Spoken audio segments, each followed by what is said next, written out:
play versus Toledo. That's a great segue back to our conversation.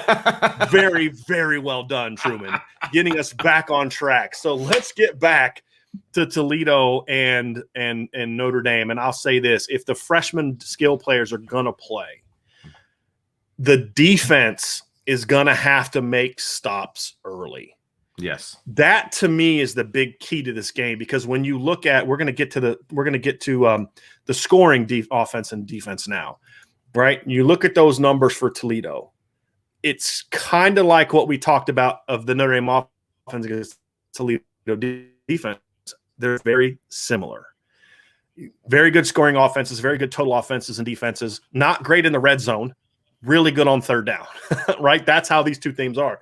So Notre Dame's going to have to be at their best, because to me, the best way to stop this to blow Toledo out, which is ultimately what should happen, is that you need to make early stops, and then the offense has to then go out and make plays. You can't let them hang around like you do with Florida State. That's what you and I talked about when we were wrapping up the Florida State game, Vince. Notre Dame should have been on Florida State like 24-7, like by the end of the first quarter. Absolutely. It should have been over. I mean, Florida State, hey, you want to ride those read zones and do all that stuff? Fine, go for it, because you're down 3 touchdowns. Right. And then just pile it on. You've got to take advantage of those things on offense. But the way that you can do that is you can't let Toledo get an early rhythm. And I think when you look at this right here, Vince, if they get confidence, if they get into a rhythm, then you're in trouble. And we saw that Sunday night. Florida State lived on 2 big plays. That's really what they had. It's all outside of like one decent series, they had 2 big plays. That's it. That's the only reason they were in the game. It's 38-20 because of 2 big plays. Notre Dame's ready to run them off the field. Then Notre Dame went away from what they do, and that resulted in Notre Dame letting them back in the game. Because once they got into that rhythm, then it was a lot harder to get them out of it. You have to do that early. Right. You have to get them out of sync early. You have to get them into 3rd and longs early. This is going to be another big test for the defensive line, but I thought the defensive line, when they were in their base defense, was really good last week. I think some of the linebackers got to step up, but really the safeties have to step up in the run game, some of the safeties, and the linebackers in the defensive line have to make sure when you get guys in space, you got to bring them down this week. Tackle well, and eliminate some of those mistakes. You know, Riley Mills can't shoot the inside gap when he's supposed to be slanting away from the double stunt, right? You can't open up that big hole. But if that happens, the safety can't whiff 5-6 yards down the field.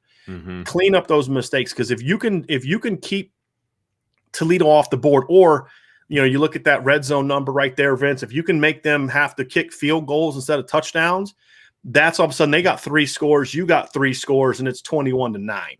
Right. You're up 2 scores, right? That's where it has to be. And so that's, to me, this is going to be the key right here is Notre Dame scoring defense against Toledo scoring offense. And a lot of people aren't going to respect it if Notre Dame shuts Toledo down. I know a lot of people are going to, it's Toledo, it's a MAC school, and that's all true. But this is a team that can score. If you can hold them under 20, that's a really good performance, in my opinion. But it's going to have to start early. If you start on them early, Vince, this is what I always feel about teams like this that are talented but inferior to you. If you shut them down early and take them out of their game early, they can't recover, because they don't have that individual player. They can just say, hey, look, you know, like Notre Dame. Let's go. That happens. Hey, look, we got to get Mayer involved, man. We got to get Kyron going. We got to get Austin going, because we're struggling, right? We've got that guy, that dude. They don't have that. It's more system and execution oriented. If Notre Dame can dominate in the trenches and get them out of rhythm and get them off their game early, they don't have that dude that they can go to get them back. And to me, that's going to be the key. It's going to be the start. It's going to be the start. Last week, we focused on the start with the offense. This week, the focus on the start is going to be on the defense. If the defense can start fast and get them out of rhythm, Toledo's going to have a tough time. Well, and I think it goes even deeper than that for me. Yes, start fast, absolutely, but then sustain that, right? Because I think they started fast against Florida State. I was really impressed with what I was sitting back. I was like, okay, Marcus Freeman in the house. Here we go. Pressure. This is good stuff. I mean, they were all over him. Yes, absolutely. And I was like, game over. Like Jordan Travis he looked out of sync. He looked like he didn't want the ball in his hands at all. I mean, It was great.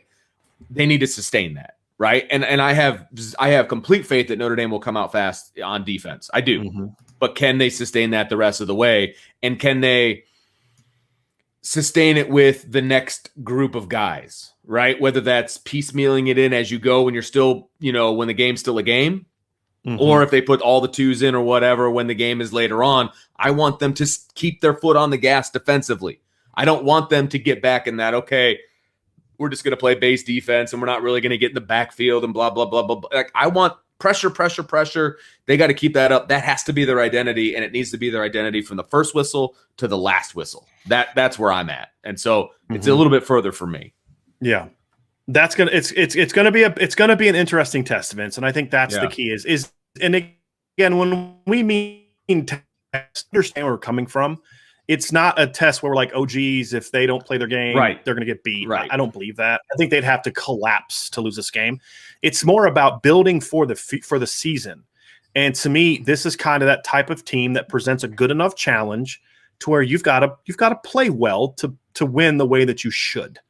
That's what I am saying. I do think that is true. And that's what I like about this matchup. And you and I talked about it this summer, Vince, was they're not really playing teams early in the season that can necessarily beat them. I don't think Purdue can beat them unless they just collapse. And then, I mean, they're going to make a lot of mistakes. They just are. Yeah. Yeah. Agree. So,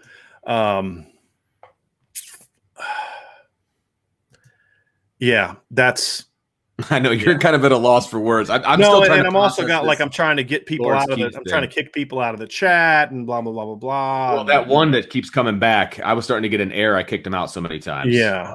So I don't know what the heck's going on there, but we're getting him out of there anyway. Okay. So we got like roboted. There's like I know, right? That means we're growing. No, I'm serious. Right. Like that's what that means is we're growing. Is because now there's enough people in here that people want to troll, the bots are coming. Yeah, right. So, whatever. But that person's booted out. We won't see any more of those. But so anyway, so that's this matchup. And I'm excited about this matchup, Vince, because I think we're going to learn a lot about this Notre Dame team's mentality.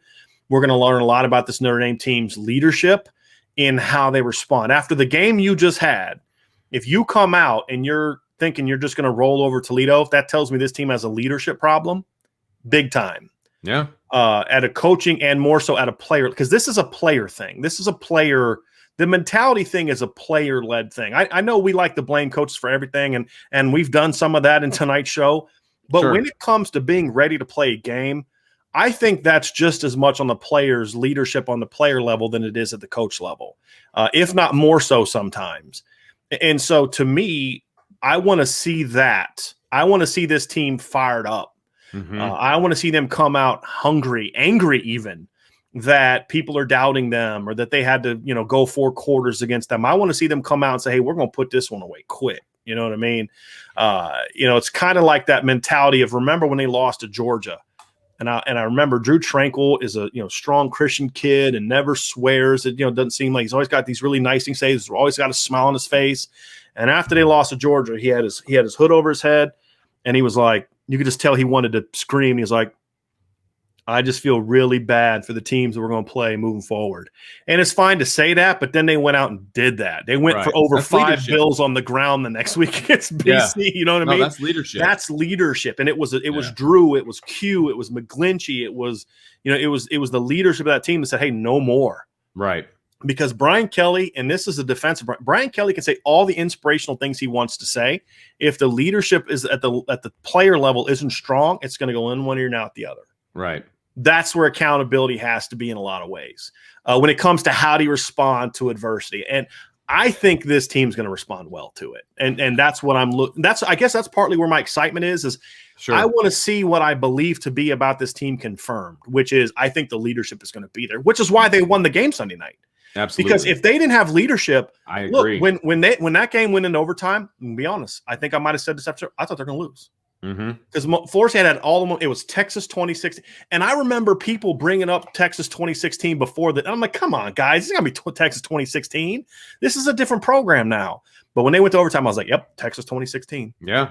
But it wasn't 2016 because this team has leadership. The defense stepped up. The offense didn't turn the ball over, although they weren't given a chance to step trying up. To. Then the special team stepped up and got the job done, right? The defense, kind of gutted up a little bit late in the fourth quarter and didn't allow a touchdown, held them to a field goal. Those things matter. And that's some resiliency that I see when they were tired, they were fatigued, they were worn out, but they said, that doesn't matter. We got to make a play. We got to win this game. And that tells me this team has that was step one to leadership. Step two is, how do you come out this week? And I think they're going to come out fired up this week. I really do. And it needs to show in how you play, Vince, but also like from a fire and intensity standpoint, but also from an execution standpoint. And I will say this just to add on, because I agree with everything that you said, but just to add that this is obviously the first home game in a year and a half where there's actually going to be fans there. Look, you say what you want about crowds and crowd noise. I know, I love that comment, by the way. Anthony Solomon, Brian blocks better than our offensive line. That's apropos right there, my friend. But I saw the way Florida State fed off their crowd, because they did. They fed off their crowd in that game on Sunday night.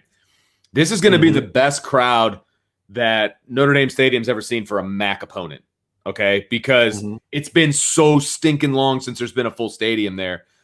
I think it's going to be part of this game. I really do. I think the players are going to feed off this crowd. I think they're going to be fired up with this crowd. I think it's going to be unbelievable atmosphere. And I think it's going to favor Notre Dame. And if that will be even more of a testament in a negative way if they can't get up for this game with the crowd that's going to be in that stadium. Right. You know what I mean? I think they will. I mean, yeah, I think they will too. How you're prep me, because you're trying to just look at it from an objective, we're going to learn standpoint, like I was, which is totally spot on.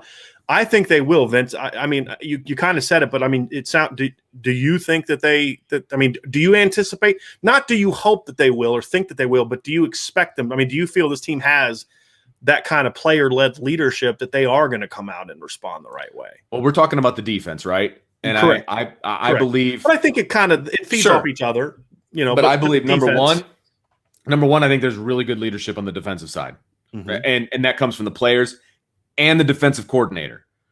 I don't think Marcus Freeman's going to allow this team to play the way that they did in the first game. And I'm not just riding the Marcus Freeman train. I firmly believe he's too good of a coach to allow that performance to frame this defense. And I'm not saying it's because of him and like what he wants to do and all.